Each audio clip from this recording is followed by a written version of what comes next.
We're in the showroom here in New Brighton. My name is Derek. I got Dose, all ordered up Dose general managers. Travis, say your last name for me. Harvego. Thank you. And Mike Sample. Mine's easy. Mike Sample, two general managers. We got general manager out of Colorado, general manager here out of the Twin Cities.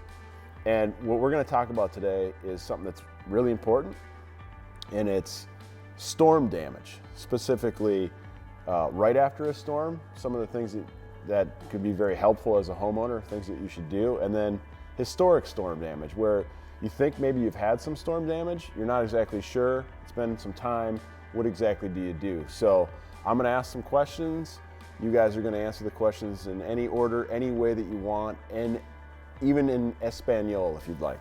Gotcha. Trying to add a little, thank you, look at that. We only had one plant, we wanted it to be a fern, I think it's a ficus. There's a dog there. So we just want to say hi Matthew and thank you for your contribution to this video. Guys, I'm going to tee it up for you. Let's say you're watching the 5 o'clock, 6 o'clock news and there's just this fear, right? It has nothing to do with any type of pandemic, but it has everything to do with the fact that there's a serious storm headed your way. Like specifically, it's going to hit your neighborhood, and more importantly, it might actually hit your house. First of all, we're going to know about it 2 days before it comes anyway, so then we will figure it out from the news. Well, I'm the homeowner. I'm the homeowner.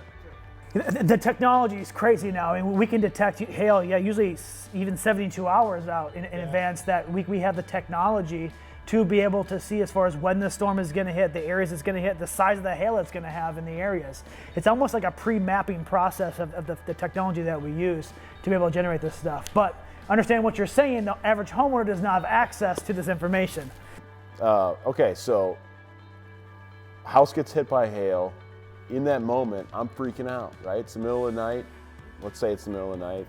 I don't know what to do. What is the first thing I should do as a homeowner?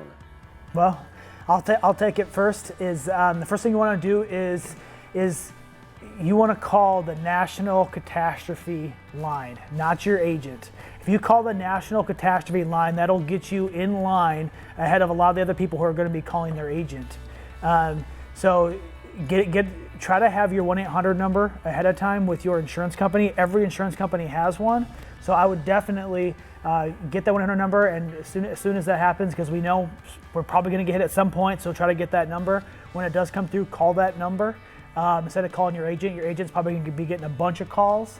Where if you get this number, you get hundreds of different people that you can talk to get in line to get your claim inspected. I thought the first thing that we'd want people to do is actually call us, but the National Catastrophe line, we'll just have it forwarded to us, no matter where you live, and that'll work. Yeah, just put our number up. Okay, so, all right, so you call this National Catastrophe line. What happens next? How do you know who to choose? How do you know who to go with? That's everybody asks that question. The big thing for me is make sure they're an established company. There's a lot of companies out there that's all they do is chase hail. So no hail, no company. They don't have the resources to stay in business if there's no hail.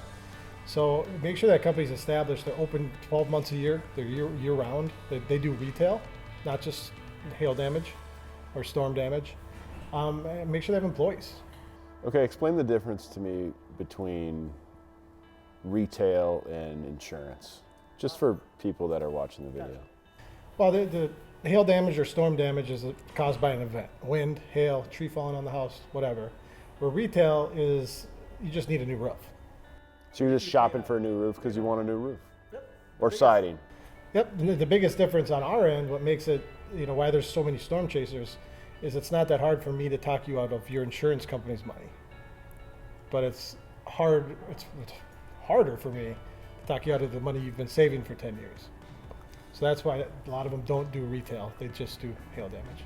So even if that's all the company did was chase storms, don't you think that they might be actually good at what they do?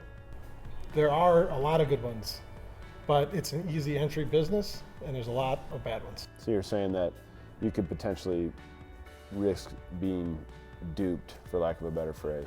Yeah, they may do a good job on your roof, but 1 or 2 years down the line when you need something fixed, are they around? What's their warranty? Stuff like that. Warranty is interesting, and then while we're on the topic of insurance, it's not just dealing with insurance, but the contractor that you're using, are they insured? Well, let me add something first to talking about working year round. So if you're working year round, the company's always there. They have their subs are always busy. The people that they work with are always busy. They have the same crews that they're keeping busy all the time, to where these storm chasers, you're not sure where you're pulling all these guys from. Not only with a lot of these storm chasers that come to town, well, they're going to leave. They come to town and then they're going to leave. Who's going to be there to fix their work? There's many a times in Colorado to where we deal with customers, they're like, man, I wish I would have found you guys earlier, but I use this company that's no longer here anymore. And you know that we had leaks, we had problems, we couldn't get a hold of them.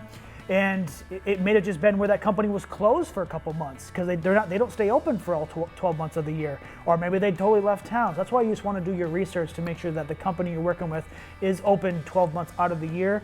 They're keeping their crews busy. They're using the same crews to do the work, and they're there whenever you have an issue to fix it 12 months out of the year.